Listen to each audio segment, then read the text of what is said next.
This matter comes before the court at this time on a motion for temporary orders that was filed by the petitioner in the case. Are you still pursuing this motion, Ms. Locke? Yes, Your Honor. Okay. Have any agreements been reached regarding the issues that have been raised in such motion? No, Judge. Mr. Paul and I have had a limited conversation, but he was just retained, and so he wasn't in a position to have meaningful discussions about the motion. All right. Very well. The court's inclined to go forward with argument in support of the motion at this time, Ms. Locke. Yes, Your Honor. You may proceed. Thank you. Judge, we're here today asking for a temporary order for parenting time for Mr. Snyder. There are two children of the parties' relationship. One is 3 and one will be 1 next month. My client prior to August of 2025 was the only father figure for both children. When Hudson is the youngest child, when he was born, my client quit his job and was the primary care provider. In August, the parties got into an argument, so in August of 2025, which resulted in mom essentially telling my client that he would no longer have any time with the kids unless he got a court order. So in December, he came to see me. We ultimately got the petition filed in January. It took a while to get Ms. Conine served, but we're here today asking that the court allow contact between my client and the minor children. I think ultimately there will be no contest about paternity. We're asking for, as a temporary basis, every other weekend and one overnight during the week. My client has a safe home that the children are familiar with. Prior to them being removed from his life, they spent ample time with him and his parents, which are obviously the paternal grandparents of the kids. It's been very difficult for my client to go from being a primary care provider to having essentially no contact with his children. So we would like to see that restored. We're asking the court for, as a temporary order, Friday at 6 o'clock through Sunday at 6 o'clock. And then every Tuesday from 6 p.m. until Wednesday at 6 p.m. I think we would stand on that with the goal of ultimately working towards an equal parenting time schedule and some consistency for the children and both parents. Very well. Mr. Paul, what is your client's position regarding this request? Your Honor, she objects to the request. Just like Ms. Locke stated, we don't contest paternity. The thing about it is, Judge, is when these two children were born, the petitioner did not refuse to sign birth certificates. He could have done that at the hospital. He chose not to, and he chose to go down this route. Admittedly, Ms. Koenig did move to Oklahoma for employment opportunities. Judge, she would deny that that she has refused all parenting time. She had reached out to him on multiple attempts from August to February, and then finally in February the petitioner said he wanted to see the kids. Judge, it's my client's position that he's basically been a pop-up parent. He kind of flies in and out like a butterfly. Also, within this motion on the parenting time, it basically looks like there is one parent will be doing all the transporting, and I don't think that's workable because Miss Koenig lives in Enid, Oklahoma. If the court is inclined to grant parenting time, I would suggest that they find a equal part, so they meet in the middle, not one person having to drive the whole way. Okay, where is your client currently located? Enid, Oklahoma, Your Honor. And where does the father live? Your Honor, he resides in El Dorado. Okay. All right, thank you. You may continue, Mr. Paul. Thank you, Judge. I think because of the distance, the Tuesday and Wednesday parenting time is kind of unworkable. I mean, I know this court is more than likely going to order some type of parenting time. And I think we would not have an objection to every other weekend as long as the parties meet in the middle somewhere. I do believe that we need to exchange financials for child support purposes. I do agree with that with Ms. Locke. And Judge, Ms. Koenig would say that, the father's, by the petition, it says he was actively engaged and he was kind of semi-engaged. And I'm kind of being generous from what I've been told by my client. So for those reasons, I would ask that, you deny the parenting time during the weekday. If you grant every other weekend, we would ask that some exchange be in the middle. And that's all I have, Your Honor. All right. Ms. Locke, you've heard Mr. Pa's statements to the court regarding a proposal or at least a position that might be taken in this case. Your reaction? Your Honor, while we did find ultimately Miss Conine in Oklahoma to get her served with a petition, we were not aware that she had permanently relocated to Oklahoma. And I don't know that she's given the impression today that she permanently relocated. We believe that she maybe still owns a home in Greenwood County, Kansas. So if it's true that she's going to reside in Enid, Oklahoma, we would agree that a weekday parenting time at this point will be challenging. We would be inclined to add a night to our weekends, to every other weekend. So that would be Thursday for the exchange through Sunday on the every other weekend schedule to allow more time with the children, with the hopes that the parties can work out a more long-term parenting plan that supports both of these kids and both of these parents. Obviously, we would contest any of the factual statements regarding my client's involvement with the minor children. He was a very active parent so long as Miss Conine allowed that. So if there's going to be questions about evidence on who acted in what capacity as a parent, we would just like to set that over for another hearing, probably a final hearing on this. But as far as the temporary order goes, we would support the every other weekend if that can be extended to add Thursday.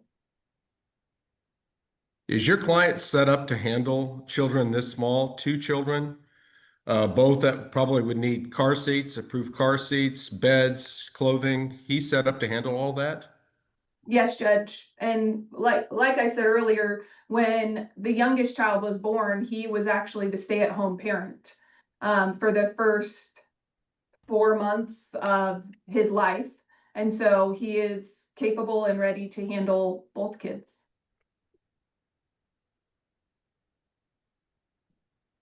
What kind of place does your client currently have, Ms. Locke? Judge, he resides in El Dorado, and his parents' home is where he would reside with the children during his parenting time, which has a separate bedroom for the boys, beds for the boys, anything that would be needed for the minor children. Okay, his parents know about this? Yes. Okay. They also miss the kids and are excited about the prospect of getting to be grandparents again. Okay. All right, I trust that if your client, Mr. Pa, is living in Enid, Oklahoma, that even in Oklahoma, they have addresses? Yes, Your Honor. What is your client's? It is 2614 West Oklahoma, Enid, Oklahoma, 73703.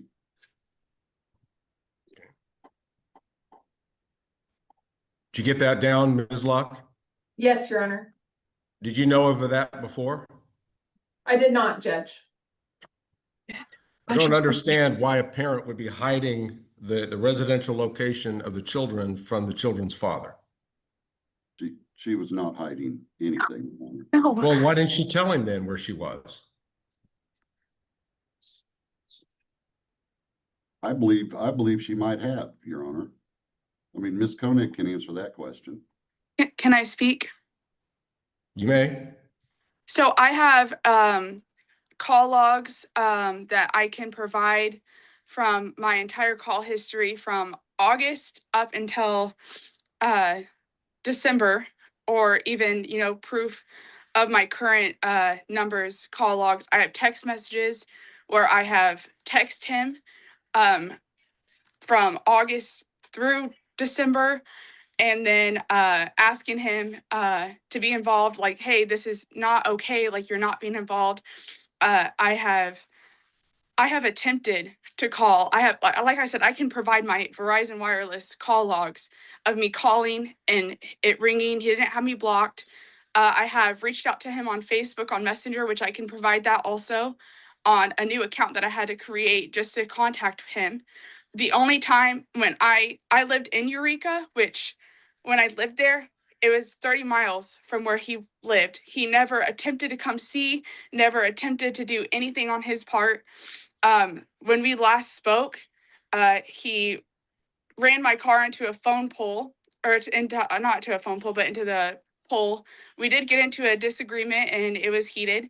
I told him, unless it was about the children, I did not want to have contact with him, because the only time that he wants to be a parent is when me and him are together. Every time we split up, it would go days, weeks, months. It was always me reaching out. When we did have contact, it was not good on his part. I feel like me living in Eureka and having no support system from either him or his family, because they were not involved. And the only involvement that I had was my mother and her boyfriend. I decided, you know, it would be in best interest where I had a boyfriend that my kids I introduced to the first day we got together. They immediately bonded. He was making trips down for 2 months from Enid every single, like, 3 to 4 days. He'd come down, spend a couple days, hang out. They bonded. David had absolutely no contact with me. He wouldn't answer calls, wouldn't reach out himself when he knew where I lived. I didn't know where he was living because he was staying at friends' houses. So for him to say that he was actively involved is not a thing. When Hudson was born, I did not want him in the hospital because we were fighting, but he was one of the first people to come up there and meet the kids, or meet the son. I tried to co-parent with him. Co-parenting was not a thing. On the papers, they also want me to call and do video time, and I've tried calling. David does not want to co-parent. It's never been a thing. My mental health since moving here has been amazing. My children have been in a good place. They each have their own rooms. I'm working full employment. I have a full-time job since August when I moved, or October when I moved here. And it's just all this stuff. I mean, up until me and him talked in February, I was willing to let him see the kids. I've never told him no, even during our most heated arguments. I've never kept those kids from him. So for him to say that I'm refusing is absolutely not true. I've never done that. I've never done that. And up until February, when I said it would make me a horrible mom to allow someone to be a pop-up parent. And that's the case, that's what he is. He abandoned the kids. I've tried on my end, and it's making it look like I'm a horrible mom and I'm keeping that I moved here, but I moved here and my mom's going to be moving here soon because, you know, of just no support system there. He didn't want to be a dad. He didn't want to sign the birth certificates. He was in the hospital both times when that was the thing. And when Hudson was born, all he cared about was getting that 2-week off work paper signed for proof that he was born. Didn't want to sign the birth certificate. And the doctor that was in there could even testify on that. And then I have my therapist that I've tried doing relationship counseling. I tried doing parenting counseling. I Okay, tried I'm doing, gonna go I ahead and know, stop you. I've I'm tried to give you sorry. some latitude here, but I'm you never sorry. did address the court's question. Why didn't you tell him where you were living, where your children were living? He doesn't answer calls, doesn't answer texts. And that's the thing is when I reached out for 2 months, he never, anytime that we weren't together, he never wanted to communicate back, never answer calls, never answer texts. And it's like, Okay, all right. You've attempted to answer the court's question that I propounded. All right, here's the realities of the current situation. There's no dispute over paternity. David Snyder is declared by the court to be the natural father of both children involved in this case, LK and HK. So the court makes a finding of paternity in his favor.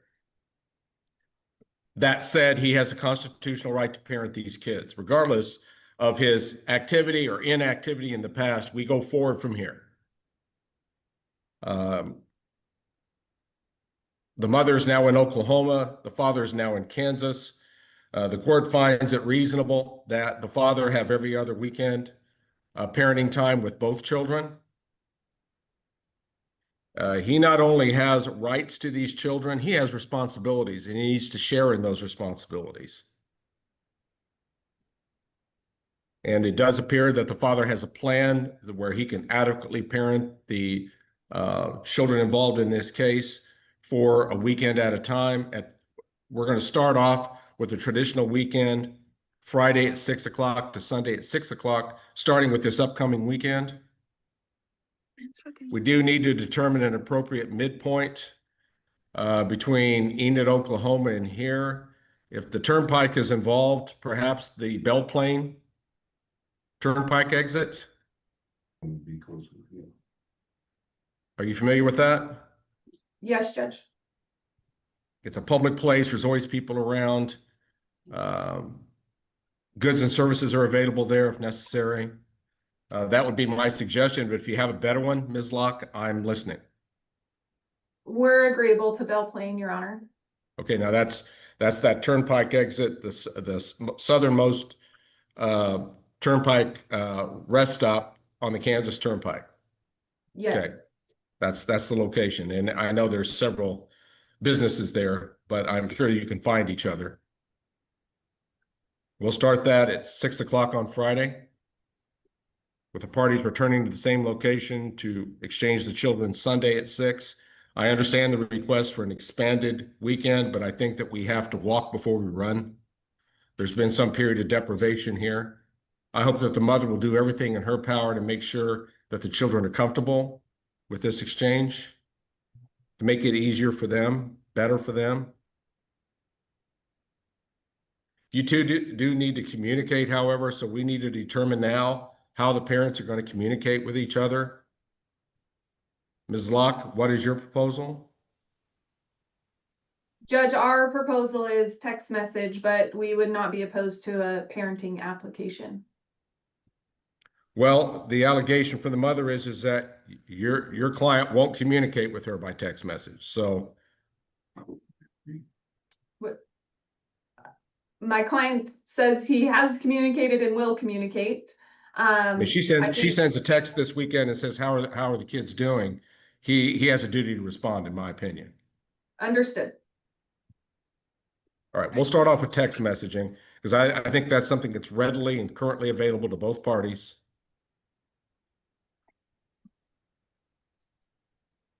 And I've seen cases where people are texting 20 or 25 times a day. That's excessive.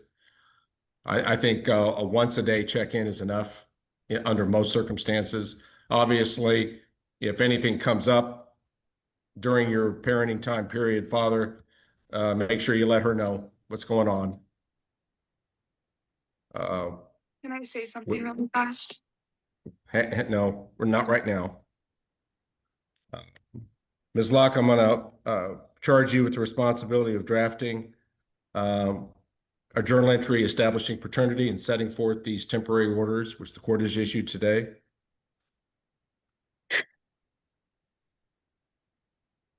As far as the request for FaceTime and phone in between,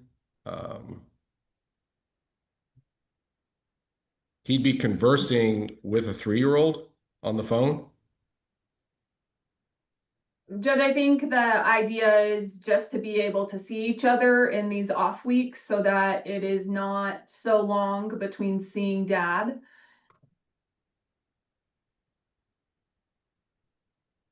All right, Mr. Paw, your thoughts? Judge, I mean, if the guy is gonna finally step up to the plate, I mean, Miss Koenig just wants support. She wants, you know, she already told this court that she wants an active father in his life. And he has not shown that yet, but, you know, he's got the chance to show that in the future. So I think maybe, you know, maybe on Wednesdays, you know, 15 minutes or so, I think is appropriate. It's a 3-year-old. So, you know, Are you talking we'll follow about any order of the court. a phone visit? Yeah, just a Is that what you're talking FaceTime about? visit. Yeah. Okay.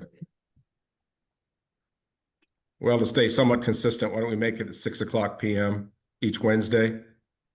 Mothers to have the children available, or either a telephone contact or FaceTime as the father elects each Wednesday.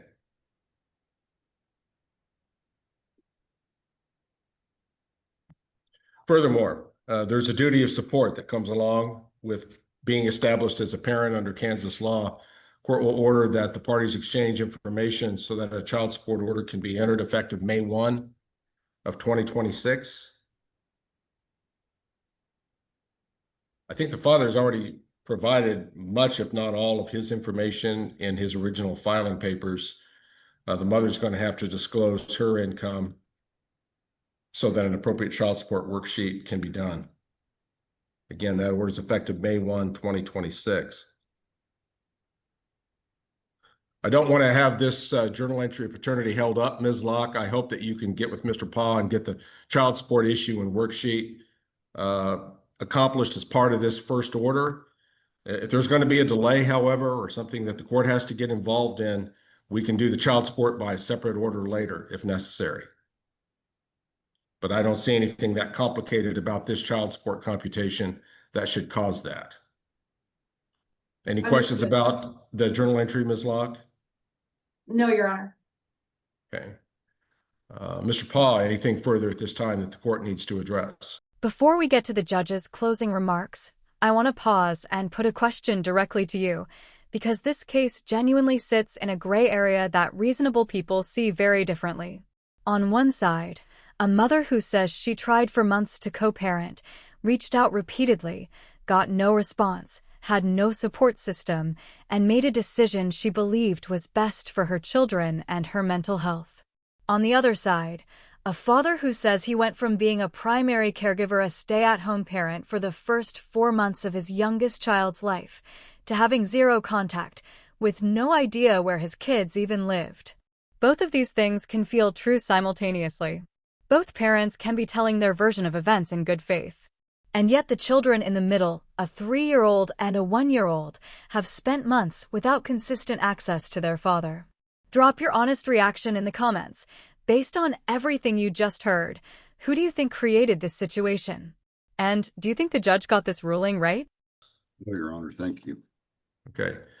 The court will just observe for the record that the father initiated a court action, got an attorney, initiated this action, which obviously shows at this point he wants to be actively involved in his children's lives and parent. Whether he's done that in the past or not, the court is going to recognize his constitutional rights to parent and try to set up a parenting plan which is consistent with the best interest of the kids. So I expect the parents to work together as a team for the best interest of these two little ones. They deserve to have cooperative parents working together for their best interests. And I hope that each parent sees that and will work with the other to the extent necessary to make things as good as they can under the circumstances for these two little ones. All right.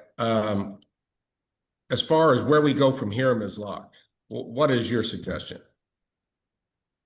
Judge, we would like to set a date for a final hearing. If necessary, it's possible that Mr. Paul and I, after a few months of visitation, will be able to reach an agreement as far as a permanent parenting plan goes. Mr. Paul? I think that's reasonable, Your Honor. All right, Mandy, let's look at a possible date in the second half of June or early July.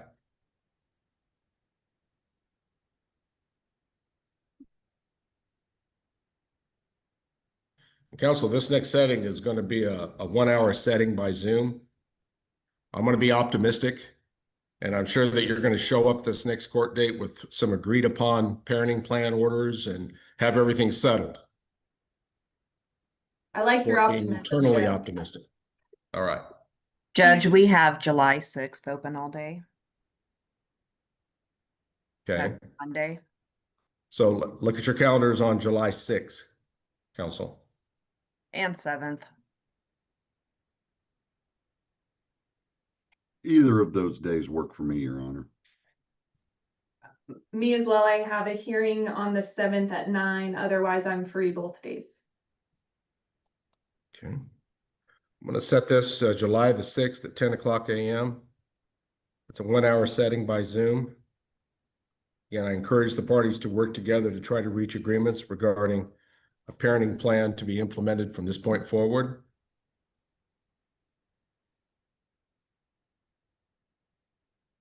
Judge, that was at 10 o'clock?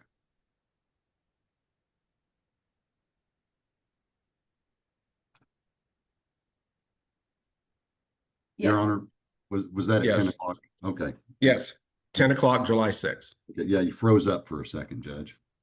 Okay. Well, Right. hopefully I've thought out and everyone can hear me now. July 6th at 10, 1 hour setting by Zoom. All right, Mr. Paul, anything further No, we Your need to Honor. address? Ms. Locke, any further clarification from the court needed? No, Your Honor. All right, good luck to both parents Thank in you. working together. Can I say something really fast? Like Really really fast. Is there any way we can start next weekend? Because if I do a meeting this weekend, I'm gonna end up losing my job for a no call, no show. My boss that does her schedule, she just went out on vacation, and this has already costed me a lot that I wasn't expecting. But I'm not disagreeing on any of this, like the meeting and stuff. Like I'm not happy about it, but I'm willing to do it. But can we please start next weekend? Because then Okay. my schedule comes out Saturday, and I can tell them that way I can meet. Because I So, don't have any other. so you're working at 6 o'clock p.m. on both I saw- Friday and Sunday? I can provide proof of my schedule. I work from 4. I work evening shifts because my boyfriend works 3 a.m. until 2 p.m. and I work every night. Today I took off just so I could have this meeting, but I work every night. So I would be willing to do it if I could just make sure I can make it to Saturday where they put the schedule out, because we do weekly schedules, and then I can ask to work a morning shift or something. I don't want to. I want to have communication with you so that way you can relay it to them or whatever. But this weekend just is not going to work because it's going to cost me my job.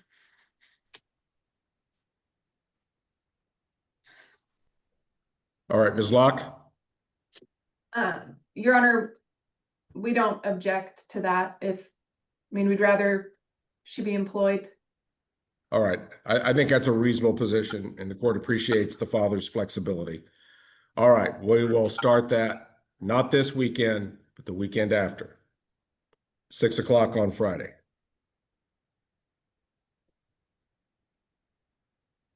If you could go ahead and include the actual dates in your order, Ms. Locke. Yes, Your Honor. Okay, all right. That matter now handled then. If there's nothing further at this time, this case will currently be in recess, and this meeting may be ended for all. Thank you, Judge. Let's bring this entire hearing into focus, because there are real legal outcomes here that matter enormously for these two children going forward. The court established several key things today. First, paternity. David Snyder is formally declared the natural father of both children. That finding is the legal foundation for everything else. Second, temporary parenting time. The father is granted every other weekend, Friday at 6 p.m. to Sunday at 6 p.m., with exchanges at the Belle Plaine Turnpike exit, a neutral, public, halfway point between El Dorado, Kansas, and Enid, Oklahoma. Third, communication. Text messaging is the required method between parents, with a once-daily check-in standard. The father also receives a Wednesday FaceTime or phone call at 6 p.m. with the children during off weeks. Fourth, child support. Both parties are ordered to exchange financial information, with a child support order effective May 1, 2026. Fifth, the next hearing is set for July 6 at 10 a.m. by Zoom, a one-hour setting with the court's stated hope that the parties will arrive with an agreed permanent parenting plan. The mother's last-minute request to delay the first exchange by 1 week due to her work schedule was granted, showing the court's willingness to be practical when requests are reasonable. And the final note from the father's attorney about the mother taking the child to emergency rooms, making unilateral medical decisions, and sharing less information over time rather than more, signals that the July hearing is unlikely to be simple. These two parents have significant work to do before them. The judge said it best: these children deserve cooperative parents working together for their best interests. Whether both parents heard that message and act on it is the only question that actually matters now. If this case resonated with you, hit that like button, drop your thoughts in the comments, share this with someone who needs to hear it, and subscribe to the channel for more real courtroom moments that go beyond the drama and into what the law actually says and why it matters for real families. We will see you in the next one.